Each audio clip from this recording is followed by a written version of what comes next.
Good evening, I'm Matterall. Tonight on Talking in Stations, Quadrant 4 is here. It's called Phoenix, and it looks like supercarriers are going to get some attention. We'll investigate what they're going to get and what else is involved with this latest quadrant. This is the fourth this year, so it's the last one. We'll look at the trailer as well. A beautiful new trailer came out, and we'll have a look at that. We'll also take a look at the Blazing Phoenix pack.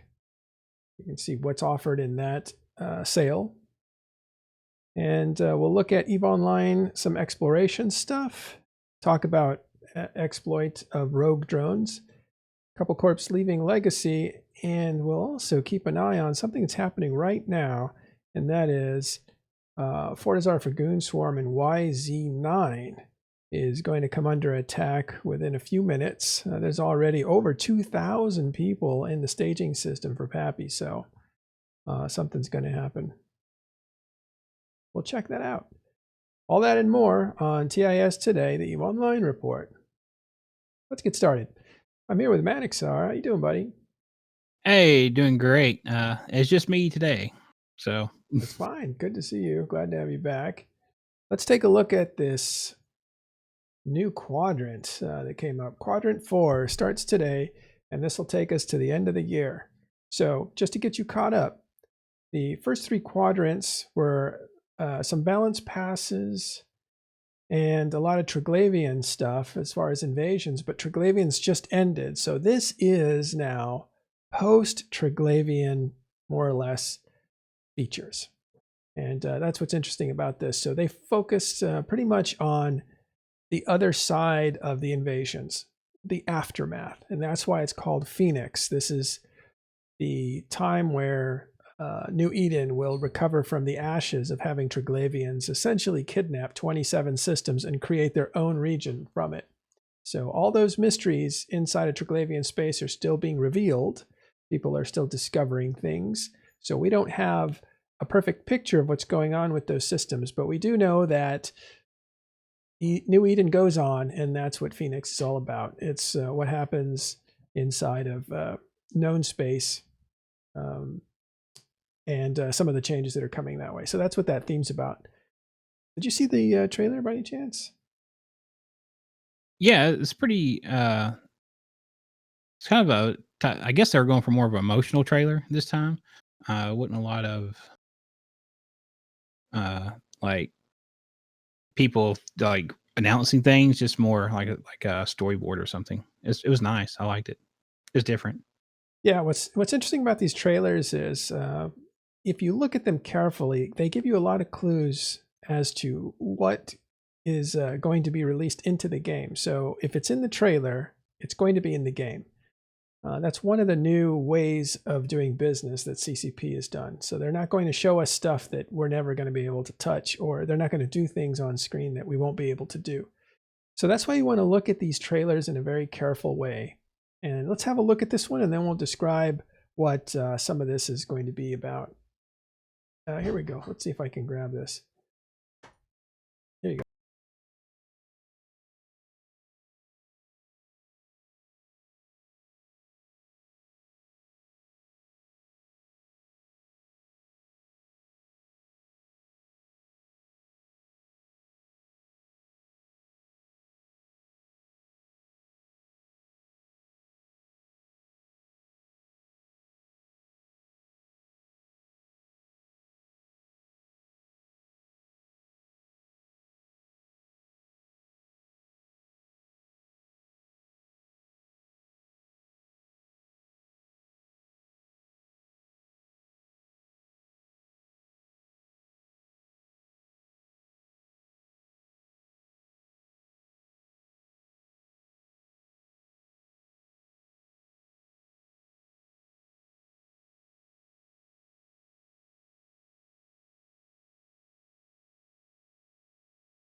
All right.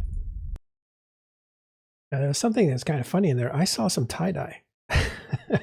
Yeah, yeah, definitely. One of the explosions in the background was moving in like slow motion. I was like, okay, they're actually showing gameplay. So they're some Let's go ahead tie-dye. and read what they're going to actually put in here. Do you want to read this part, or should I? Or we can have the computer do it. Either way, it's up to you. All right. I've got to get to it first. Let's get the computers. It's quite long. Well, we'll just read this. Well, okay, why not? Let's do this. Let's see if people object to it too. All right, let's. Phoenix Quadrant 4 begins today. The shape of New Eden has been altered forever in the aftermath of the Triglavian invasion, so now it's time to rise from the ashes in Phoenix, EVE Online's Quadrant 4. Following on from the fantastic Fighter Flight, Eclipse, and Zenith quadrants in 2020, Phoenix will end the year spectacularly with big changes to supercarriers, continuous balance and meta changes, as well as the Crimson Harvest and Yoyul Festival events. With their invasion now complete, the Triglavian collective's usurping of many star systems has changed the landscape of New Eden forever. Capsuleers have joined their cause, taken up arms against them, and in some cases have been forced to relocate to other systems. EVE's colossal supercarriers will be getting a major update in the Phoenix Quadrant, including the introduction of a new tactical clone ability, allowing destroyed player capsules to respawn immediately at a local fleet supercarrier and into a new ship stowed inside the supercarrier itself. There will also be a significant visual update to supercarriers in this update.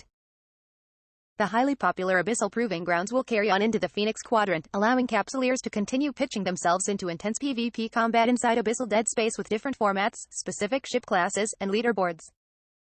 Phoenix will also bring with it various themed seasonal events, celebrations, and login campaigns, including the return of the Crimson Harvest, as well as the Yoyul Festival. There will also be new, ongoing daily challenges that will develop into a robust system, giving capsuleers more reasons to undock and engage. Keep your eyes peeled for even more news on what's coming during the Phoenix Quadrant over the following weeks, including visual updates, meta changes, login campaigns, events, and more. In addition, the new Ascendant Phoenix and Blazing Phoenix packs are now available to purchase for new and experienced players, marking the beginning of EVE Online's Phoenix Quadrant. Act fast, though, as both packs are only available until 11 o'clock Coordinated Universal Time on the 1st of December 2020. Interesting. So that's right up to Black Friday, isn't it? Or right afterwards? It's right. It's the day after. Day after Thanksgiving. All right. So we had the computer read that, so we didn't get tired. But obviously, the big thing here is the supercarrier change. It looks like they're going to kind of mix these into what capital ships were always supposed to be as set pieces. They're supposed to be these big ships that little ships could live around, and that whole ecosystem could move into battle. I don't think they had the idea that there would be like a whole swarm of Titans or a whole swarm of supercarriers. That was never the idea. But they got away from it as players skilled up into it, and multiple players and multiple alts, and then you became EVE Online became what you see today, where it's not such a big deal to have these big ships, and they're only really impressive in these trailers. They're not really impressive in the real game. So I think they're trying to dial that back. This was something that they talked about a long time ago. CCP Fozzie ended up on, what was it called? It was a podcast called EVE Down Under, or it was EVE Down Under, and it was funny enough, it was CCP Convict at the time, he was Bam Stoker, that really pressed Fozzie on the update to Titans and supercarriers and Titans. And this was back about 2015-16 when they were working on structures and they were going to have a capital rebalance all at the same time. So it was there was a little bit of tension there, but Fozzie kind of mused about how maybe they would take the super carriers and Titans, and instead of making them powerful war machines, they would be powerful force multipliers, and they would give like wormhole bonuses. And sure enough, they have those now. And so this to me is in that same line of thinking where they take these ships and they give them force multiplier powers. And this is another force multiplier power that looks like a mutation from the frigates inside of battleships. It's just a different version of that. But it also reminds you of what Rorquals used to do, right? And Titans too, they had cloning vats inside of them, so you could actually store ships inside these major ship. You could store your ships, your fleet ships, inside of these giant ships, and you could store your clones. Yeah. And what that would do is that would make you a moving fleet. So if I'm on the field and I have a mothership or a super carrier, and I have 15 ships stored inside, and I have 15 pods, and my whole corporation basically has a clone inside my ship, you could jump to my ship, and then you could eject and jump into one of the ships in the hangar. And that was kind of the idea. Nobody ever did that, though. So no.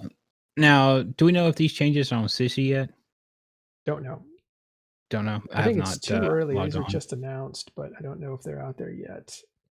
Because it's kind of vague. It's just says major changes, and I don't think adding a clone bay and a ship hold is a major change. So I'm kind of interested in what the major change is going to be for the super carriers.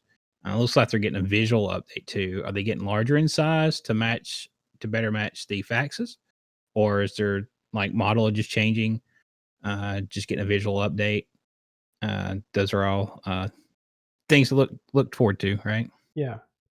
Let me go back to that point real quick. So because you could jump into a ship, eject, and fly, you could essentially carry your fleet with you. That is not happening because nobody really used it that way for whatever reason. No. But this is different. This is if you're in a battleship and you die, and I suppose if your frigate dies, then instead of cloning all the way back to where you would normally clone to, you may just have to go back to the nearest mothership that you're parked in. We don't know the details about that, but that will keep you in the fight longer. So you're reshipping on the field. That looks like an attempt to really keep the action going, keep you in the action. It may have interesting byproducts of like attrition being a problem. Now, as you're eliminating people, do you kill their pod or not? If you kill their pod, do they go back to the mothership, or do they go all the way back to their medical clone? Like who knows how this works, and we'll find out. But it's an interesting change, so we'll see what happens.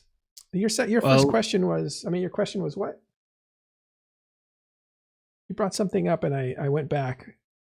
Oh, right. I was just saying, like, if you look back in the notes here, it looks like there's a specific ship class that you could, or a special ship that you're going to be able to jump into from the super carriers. So I kind of like to know what ship that's going to be, as well as this. You're right. This is going to be like a mini Citadel that kind of jumps wherever you're fighting, right? You're gonna have the super carrier is going to be like a mini Citadel kind of. Yeah. You won't be able to insure, from what I'm reading here, but you will be able to jump back to your clone and board a ship. Will it have fitting services? You should be able to fit, you would think. Change your fitting if you need to, depending on the situation. But this has been tried with the battleships. I don't know how many people are actually jumping into frigates from their battleships. I know I fly battleships all the time, and I really haven't utilized the extra frigate bay. So it's an interesting change. How well it's going to be utilized, yet to be seen, because this would be definitely a change to the current tactics. So players would definitely have to adapt to this type of jumping to a carrier in a ship when Citadels are so easily dropped, right, in system. We see people drop Tarus or whatever. Now that's changing with the quantum cores. So maybe this is going to help with that. Maybe this change and the quantum core is kind of, they're kind of happening right there together. So maybe this is helping the invading force to have some way to reship in an attacking manner. Yeah. Now that the Citadels will be a little bit harder to drop. Well, and maybe they're trying to find some of the byproducts of their changes. First of all, they're imaginative changes that they just want to try and see how people react to them. But one of the byproducts is this might, as you're saying, take the role of those Fortizars that you put down for content or stuff. But I don't know. It touches a lot of different things. So it's going to be interesting to see how useful it is. I do like the video where the guy frowns because his battleships just got all destroyed at the same time because bombers came out of their cloak, shot some bombs, and that boom, was they're all funny. gone. But that little frown turns into a little smile, like, "Ha, look what else I got!" And then they start Right. reconstituting, which was cool. Definitely. That's definitely interesting. So let's go back. Oh, go ahead. Yeah, there's a lot of changes happen, while I was out there over this past weekend. I mean, there's a ton of stuff happened since for Saturday, right? In the game. And now we've got this coming out. So it's just amazing how much content we're getting right here at the end of the year. Yeah. Well, and the content is like going on right now as we're doing this show. A big fight is probably starting any time now. We'll try to get a camera in there. We have a separate camera crew going there now. I think he got wiped out by a Black Ops though, so we'll try to get him back in there. Let's let's move on and look at. Funny enough, I want to go back to that video just for a second. I'll turn the sound off. There's a few things here to point out. This stuff I think is all window dressing, this beginning part. But when they jump, you'll see there's a Titan, and that right there, what is that light? I don't know if that's an explosion. It's got multiple concussion rings around it. It's blue, which, there are some explosions that are blue, but I don't know if that was a little something, a little Easter egg of some sort. I'm not sure. I have to. Of course, I can't see visually what's. I don't have the stream pulled up. Yeah. Here's the ship's blowing up, and then you see this little smirk from this guy. See them reconstituting there? I don't know if they're going to look like that when they reconstitute. I imagine they will, because they are, again, not showing us stuff that that we won't see. But there's that smirk. So let's pause on that. That guy. Funny enough, people said, hey, that looks like Asher Elias, the campaign commander for Goon Swarm and the Imperium. And that's pretty funny. And what's interesting is if you listen to the lyrics, it says something like, I know we're outnumbered, but we're going to die trying. Good luck, my friends. And so there's a lot of messaging there that you could apply to Imperium. So it's almost like this trailer to the Imperium, they could find a lot. They could find a lot to like about the whole mood, the lyrics, and the war machines. Absolutely. I was kind of hoping this would be a visual update too, to the avatars. Well, that's what you mentioned, the visual update about super carriers. Remember that, was it an Aeon came out and it was, gigantic compared to everything else? And they said, oh, that's a bug. Yeah. I wonder if that was something that slipped out. Like it could have been. It could not have been a bug. It might have been the size they're wanting to move the super carriers to. Because they need to either reduce the size of the faxes or increase the size of the super carriers. And bigger is always better, so I would say increase the size. Let's not shrink things. Right. So I think that might have been what's going to happen. For sure, they're going to grow in size. I'm very, very certain of this because one is we've seen it's possible now with the Eon slip up. And two, they always said when the faxes came out, they wanted to increase the size of the other capital ships because, again, these things were gigantic, but only compared to the biggest structures that were around at the time. And those were NPC stations. And those were small. Those actually got a big increase because they're now faction Fortizars, right? And they were made, multiple times bigger. And they also created Keep Stars, which dwarfs everything. So now I think you're going to see the motherships or the super carriers grow in size. All right, let's run through this real quick so we can take you to the battle. We're just going to burn right through this and then we'll pick it up. Yeah, let's go. Exploration section gets a Triglavian update, so you can check that out. We'll go ahead and actually give you that in the messages here. I'll show you how to get to all the CCP trailers here at a different time. There's also the Blazing Phoenix pack, and this gives you a skill book for motherships, or I keep calling them motherships, but they're actually super carriers, fighters, and skins. And then, of course, there's gorgeous suits in blue and green. Those are actually really nice looking. So you might want to check those out. That's $50, 50 US dollars. Yeah, it's $50. Yeah. Another thing we wanted to cover is the rogue drones. We're giving you standing, positive standing for Edencom, but also for Triglavian. So if you could destroy a structure in one of these anoms and run over to a different structure and anom and destroy the structure in there, you could cycle these. So you were banging over here, getting some standing for both races, and then you would run back to a different system and get more standing, and you could just go back and forth, and you would be increasing your standing, which is really valuable right now for Triglavian space. And CCP saw that and said, don't, it's an exploit. So you're not supposed to be doing that, or you risk being an exploiter, which gets you kicked out of the game. However, they went ahead and decided they were going to make that clear. So I'll see if I can make this bigger. And wouldn't you know it, I can't. There it is. Hard to read here, but basically the clarification is that you can do the missions, the drone missions, and you can do that for standing. So it does work. What you can't do is you can't just destroy structures to get the standing and leave the whole mission undone and go and do it somewhere else and cycle that back and forth. So clarification, you can do these missions. You can get the standing for both sides, for Edencom and for Triglavians. You just can't cycle through them. You have to actually do the mission. Otherwise, they'll think you're cheating.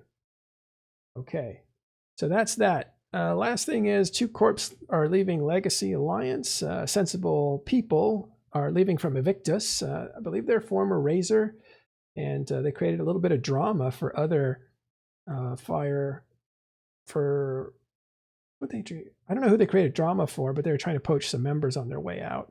I think a lot of people that are in the Warfront might want to try Triglavian space and are taking off to do some more interesting stuff that doesn't have to do with the war. I'm not even sure they're leaving the Warfront, but they're leaving Legacy. Also, Byzantine Dynasty has left VVV. That's a Chinese corporation, so they're leaving. I don't know what their intentions are. Okay, we have a camera in place now, so we're going to go ahead and cut off today and take you there. Let's see. Okay.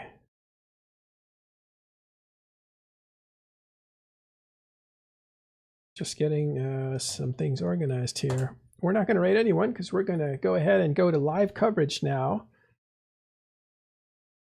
Oh, hold on a second.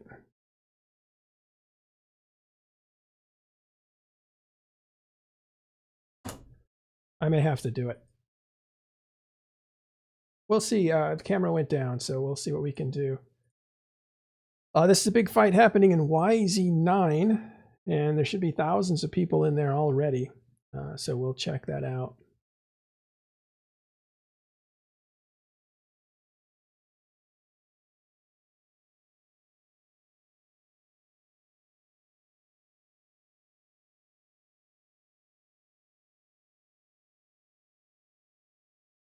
Okay, we will get you coverage, so stick with us just a second.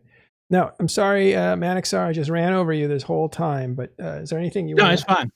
Anything you want to comment on about yesterday? I know you were out a couple days. Yeah, I was out a couple days. Yeah, had a thing to do, so I missed a couple days. It was big days I missed, but huge. Yeah, huge. Which is good. You had plenty of guys on talking about it. Yeah, let's actually go to that Dotland system just to get everybody prepared for what's going on there. This is a faction Fortizar, I believe. Let's go recent statistics Dotland. This is YZ9. That's probably going to be in Aquarius. I think it's in Delve. Are they already in Delve? Maybe.